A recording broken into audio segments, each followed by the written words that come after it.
The Batman Arkham series is known as one of the greatest superhero games series of all time, and so today we are going to be ranking every single one of the Batman Arkham games. This is going to be a little bit different because I am going to rank them from S tier to didn't play tier. However, I would also like to rank them from best to worst as well. I did the Batmobile rankings last week, and 2 weeks before I did the Batman Arkham suit rankings of all of the suits. Now we're tackling the actual video games themselves. If you like what you see and you want to see more tier lists and ranking videos like this from me, be sure to hit the like button because it really helps with the algorithm, and don't forget to subscribe if you want to see more. So even though I'd like to go in release order, what I'm going to do is I'm actually going to talk about Arkham Origins Blackgate and Arkham VR. So starting with Arkham Origins Blackgate, I did not play this, so it's obviously going to go under didn't play. I have seen footage of it online. I believe it was for like the, what was it, the PSP, the PS Vita. From what I've seen, it didn't really look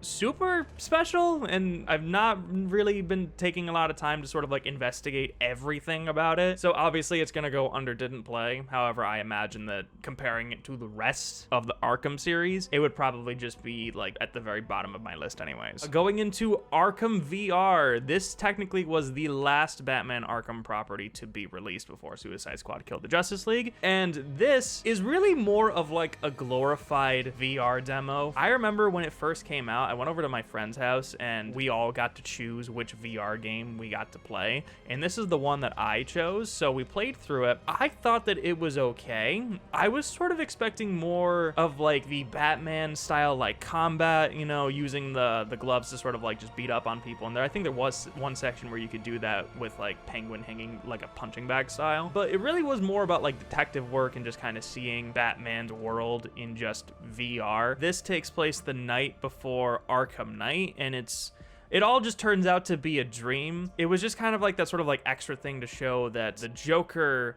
virus, I guess I will call it, where Joker is sort of taking over Batman's mind in Arkham Knight, was shown before the events of Arkham Knight, where like he had the fear toxin. So this was sort of like an ongoing process, and I really appreciated that. However, when it comes to all of the other Arkham games in general, and like I said, this was just more of like a glorified VR demo for the PlayStation VR, I'm gonna have to give it a C ranking. It wasn't like the worst thing in the world. However, given that it was also only like 2 hours long, I just naturally have to put it here. So going on to Batman Arkham Asylum, the game that started it all. I replayed through this recently, and I really enjoyed it. I think the thing that I appreciate it now more in hindsight though, is that while all of the other Arkham games are obviously more like open world with side quests, this had a much more linear experience, and I really enjoyed it for its very tight-knit story. Obviously, in terms of the overall mechanics, this is the thing that started the free flow combat system. Also had a really good job of incorporating all of the detective skills as well for Batman. Obviously, the detective mode and going through all of the different processes of analyzing and finding out different things, and then seeing through like the walls and stuff and finding all of those different things that Batman could use with all of his gadgets. All of that was really cool and very innovative, especially prior to the Batman games that we got. The atmosphere of Arkham Asylum 2 was also probably the most unique out of all of them. It had a little bit more of like, I want to say sort of like that gothic style too, and especially compared to the rest of the games, and especially because you're secluded to just Arkham Island as well. I will say though, going back to it is a lot more challenging now because there are so many things that even Arkham City introduced, like something simple as like being able to step on the rails, you know, and having like balancing like that. It actually made Asylum a little more challenging for me just because I was very restricted on a lot of things. But yeah, all the limited options for like stealth and combat and stuff, that's something that just kind of has to be like taken into account. However, considering the time that it came out in, and even just replaying it, I very much enjoyed the experience. There were just a couple things that I noticed where I was like, yeah, it doesn't really feel as great to play as some of these other games. However, it still deserves its rightful place at S tier. Oh my god, I didn't even go into the friggin' Scarecrow sections. Actually, I completely skipped over it. Yeah, the Scarecrow sections, holy shit. This is the thing that Asylum is probably known for the most, is actually these Scarecrow sections, because the Scarecrow sections are absolutely amazing and terrifying, and not even just like the actual like world where you have to like kind of stealth around and everything, but the illusions that you get. And obviously, who can forget about when you're walking down that corridor and the game just pretends to freeze. I remember seeing that and I was like, what? I actually went to reset my Xbox, and then right when I went to reset it, that's when the screen popped back up again. So I was this close to actually fully resetting the Xbox. But it's such a clever thing because it instills the fear of the player and just completely breaks the fourth wall. Absolutely amazing. I can't believe I skipped over that. Ooh, last thing. One of the things that everybody has critiqued, so I'm not going to get into it,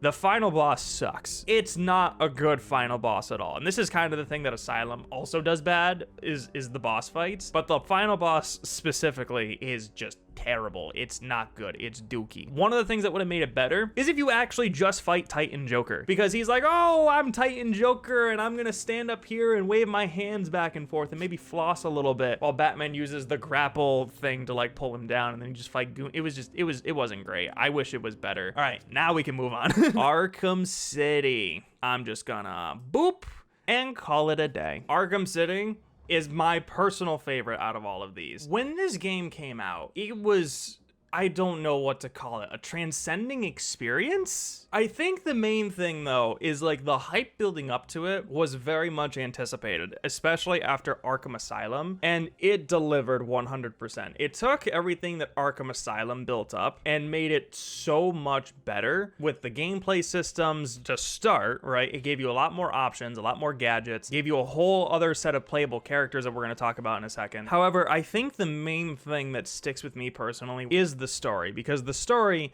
is perfect, I want to say. I love the story of Arkham City where Batman has to infiltrate Arkham City as Bruce Wayne, and that intro where Hugo Strange gives that bombshell of, I know that you're Batman. If you fuck around in Arkham City, everybody will know who you are. And getting those like immediate stakes is just, it's perfect. And so Batman needs to figure out what is going on in Arkham City, what Protocol 10 is. So he's basically going on this wild goose chase of just going around trying to figure out the goings on in Arkham City and how to stop Hugo Strange. But then that gets elevated when you see Joker, and Joker gives you a whole other set of stakes. I infected you with Joker blood and you were going to die unless you figure this out. So not only are you trying to deal with Arkham City and stopping Arkham City, but you also need to deal with Joker's plan as well and stop yourself from dying, and also saving the people of Gotham, because he sent his blood out to the people of Gotham, and so he has to stop them. The story has so many different twists and turns. I don't want to necessarily, fuck it, I'm gonna spoil the ending. There's like plot twist after plot twist after plot twist, and then the very, very end, I didn't see it coming. In hindsight, you can see it, and it's so obvious. I remember like as a little kid watching that twist pan out, and I was like, this just doesn't make any sense. And then it clicked for me when I saw the Joker mirror thing, and I was like, holy shit. And that's when Batman realized it, and that's when, Talia died. But I think the ending also had a very lasting impact as well, because they did something that I'm sure nobody at the time was going to expect, which was the Joker dying. And it leaves off with Batman carrying the Joker out and setting him down, and that's it. And it left you with so many questions, and it left you thinking for years to see what they were going to do next. And we'll get to that in a second. But yeah, everything about Arkham City I think is absolutely perfect. I think that it is a very well-paced game. It has a whole bunch of different side content that's completely optional. When I replayed the game, I didn't really get into the side content all that much because I just wanted to play through the main story, and I had an absolute blast with it. Doing the side content just enhances the experience that much more. Obviously, you have all the other playable characters as well. You have Catwoman, who also gets her own mini campaign within Arkham City that you kind of switch back and forth between. I will say though, I'm not really a big fan of how when the DLC for her is added, she starts Arkham City, like you start playing as her,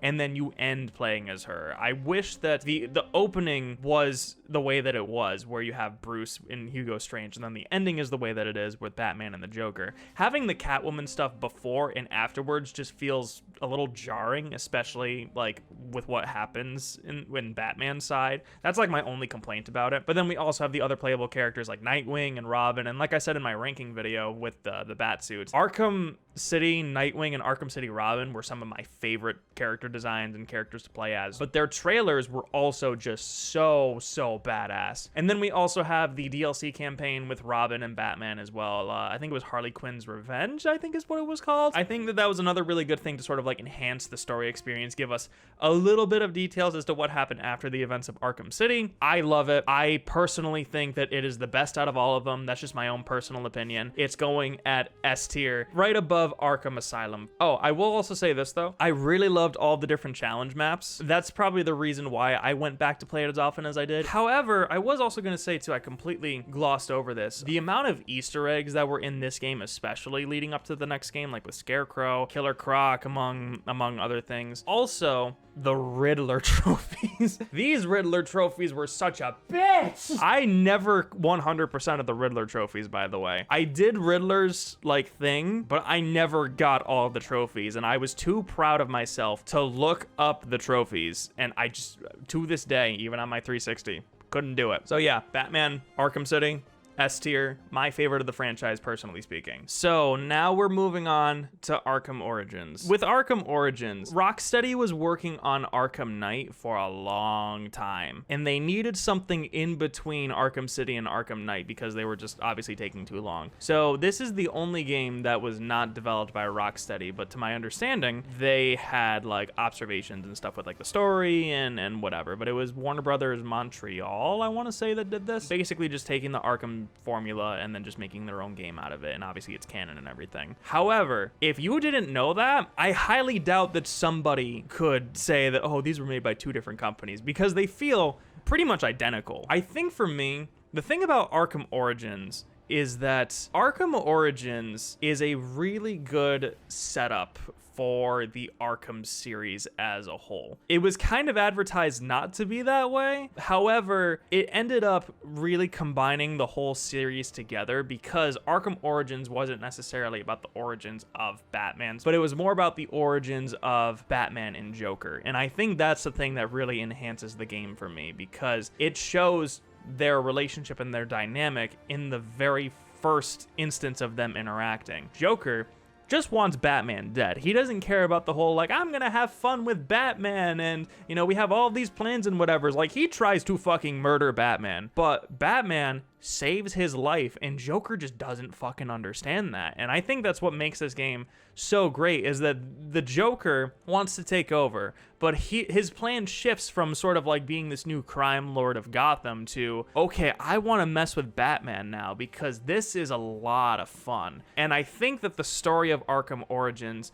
is honestly kind of on par with Arkham City for me. I really like the story, and it kind of does that switcheroo with the whole, like, oh, Black Mask is the main villain and he's hiring all these assassins. Like, no, it was actually the Joker all along. And even the very end, I know I'm talking about the end of the game now, was great, where it, like, the final confrontation between Batman and Joker just kind of symbolizes the rest of the series. So Roger Craig Smith and Troy Baker replaced Kevin Conroy and Mark Hamill in Arkham Origins, and even though it was very obvious, I think that their style fit the much younger versions of Batman and Joker. And I'm actually kind of glad that they did that, because it kind of gave this Arkham Batman a bit more of an identity as well. Same thing with Arkham Joker, kind of like separating them from the original series. But they also did a great job. And frankly, I would like to hear more Roger Craig Smith as Batman, because I think that he did a great job. And obviously we hear more of Troy Baker as Joker, but obviously given the circumstances of like Kevin Conroy and the Mark Hamill situation right now, I imagine that we're going to hear a lot more Troy Baker as Joker. As far as like the rest of the game itself, when it comes to Batman Arkham Origins, the gameplay is basically on par with Arkham City, and they don't really do a whole lot different. They try to like mimic a lot of the gadgets that Batman had from Arkham City. Instead of the freeze grenade, he has the glue grenade, that sort of thing.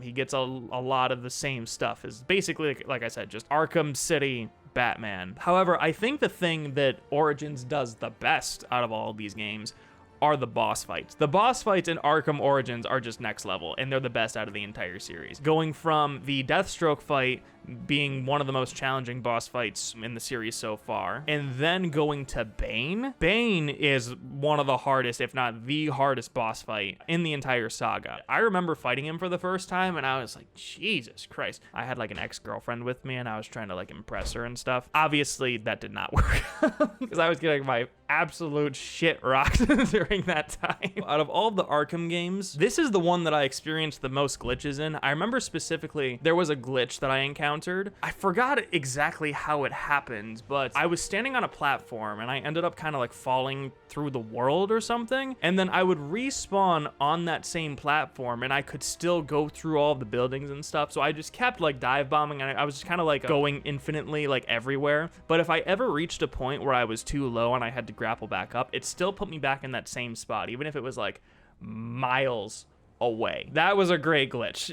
And I remember there were a couple more. I just can't remember them being as game breaking as that one. I think there was one you couldn't complete a Riddler tower because you just couldn't like get to a ledge and then like climb up. You would just be stuck at the ledge, so like you couldn't complete it. That's really like the main negative that I have about Arkham Origins, is just that. They also had another DLC expansion pack with Cold Heart with Mr. Freeze, which was amazing, but they also had another expansion pack with Bruce and his sort of like starting off with like the Ninja Academy and the Vigilante and stuff like that. I wish that we actually did get some sort of like year one Batman like Vigilante stuff. I think that would have been a cool DLC pack for that specifically. But the other thing that Arkham Origins did is it had multiplayer, and I remember playing the multiplayer for a little bit. I thought it was okay, but I think the thing that I didn't like is that you couldn't just specifically pick whether you wanted to play as Batman or the thugs, because obviously I feel like everyone would want to play as Batman and Robin. And I remember getting like a couple of Batman games, but it was mainly just playing as the goons, and I was just like, I just wanted to be Batman and I wanted to choose that.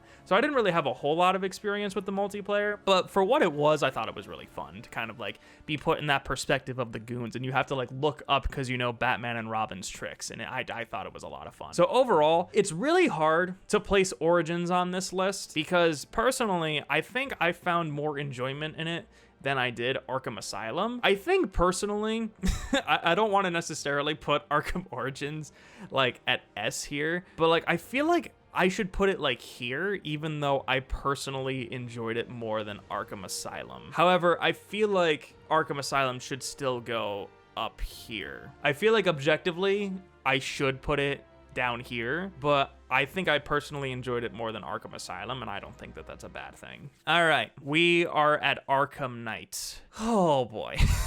So I want to get this critique out of the way because it's the same one that everybody has. The bat tank was overused. I think that it would have been fine if it wasn't used as much. Like the sections that we did get, like the bigger sections, I think were great. However, there were a lot more sections than we really needed, in my opinion. And I think that having this combat also be the best out of the entire Arkham series kind of puts a damper on the Batmobile, you know? They like took everything that they learned from all of the past Arkham games and they completely improved upon it with all the different mechanics that you have with combat now, all the different takedown variations that you can do, the fear multi-takedown, which is just completely OP, all the different like variety of gadgets. You actually have a gadget wheel to sort of like stop in time and then just kind of cycle through, and just all of the different ways that you just have like such a freedom of expression in the combat and all of the different mechanics that you can utilize at your disposal. Environmental takedowns, you can actually pick up the enemy's weapons and use them. Combat is just perfect, and this is the combat that I go back to the most.